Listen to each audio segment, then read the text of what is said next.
Guys हामी BA बीआईटीएम को math को इम्पोर्टेन्ट क्वेश्चनहरु पढ्दैछौं। हामी युनिट 1 को set theory and real number को एक्जाममा आउने सबै मोडल गर्दैछौं। यो क्वेशन एकदम 10 मार्क्स मा आउने क्वेशन हाइली प्रोबेबिलिटी क्वेशन हो। यो क्वेशन के in the survey of 200 student मा 90 स्टुडेन्टलाई कम्प्युटर मन पराउँछ है, अनि 80 स्टुडेन्टले म्याथ मन पराउँछ, अनि 70 स्टुडेन्टलाई एफआईटी, अनि 40 स्टुडेन्टलाई कम्प्युटर र म्याथ मन पराउँछन्, अनि 30 स्टुडेन्टलाई म्याथ र एफआईटी, एन्ड 25 स्टुडेन्ट चाहिँ कम्प्युटर एन्ड एफआईटी।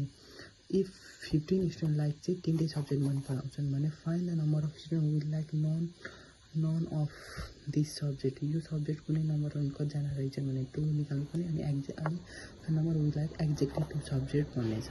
अब यसको लागि हामी सुरुमा हाम्रो सोलुसन लेख्ने, अनि लेट के छ हाम्रो computer, let C M N and F denote के डिनोट गर्छ म्याथ, डिनोट गरेपछि म्याथ हैन सुन्नु computer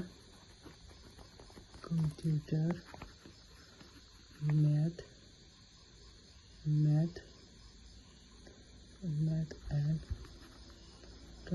and FIT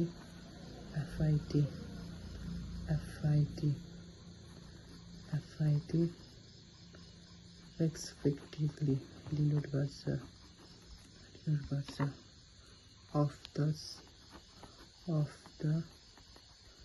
set of studentबाट डिनोट गर्छ है, सेट अफ स्टुडेन्ट को डिनोट गर्छ। यति भएपछि अब के लेख्ने, डियर फोर हाम्रो के थाहा भयो, एनयू भनेको छ हाम्रो 200 छ है। अब एनएम भनेको त हामीलाई थाहा छ, पछि एनएम भनेको 9 एनसी है, यो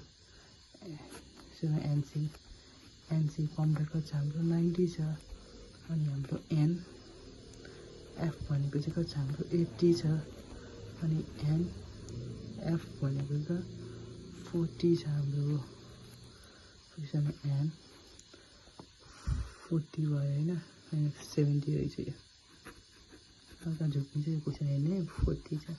अब 40 likes computer and math, computer र म्याथ भनेको चाहिँ सी इन्टरसेक्सन एम भनेको चाहिँ हाम्रो 40 रहेछ। अब एन 30 स्टुडेन्ट लाइक म्याथ र एफआईटी, 30 भनेको चाहिँ म्याथ एन्ड एफआईटी भनेको चाहिँ हाम्रो 30 रहेछ, इन्टरसेक्सनमा दुईटै भनेको चाहिँ। अनि 25 student like computer and FIT भनेको चाहिँ एन सी इन्टरसेक्सन एफ भनेको चाहिँ हाम्रो कति छ 25, अनि if 15 student like all the subject भनेपछि तीनटैको complement C intersection M intersection F भनेको चाहिँ हाम्रो कति छ हाम्रो 30, यो भनेको चाहिँ हाम्रो कति छ 15 रहेछ। अब यति भएपछि अब हामीले के निकाल्नु भनेको छ 2, हाम्रो एउटा नन कम्प्लिमेन्ट निकाल्नु पर्ने छ, नन भनेपछि कम्प्लिमेन्ट निकाल्नु छ, अनि एउटा एक्ज्याक्ट 2 देन लेख्ने यहाँ for none of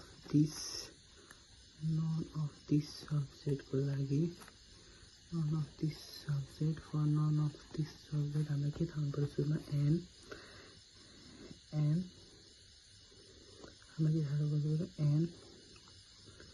an C is equals to NU is equals to NC plus NF, NM plus NF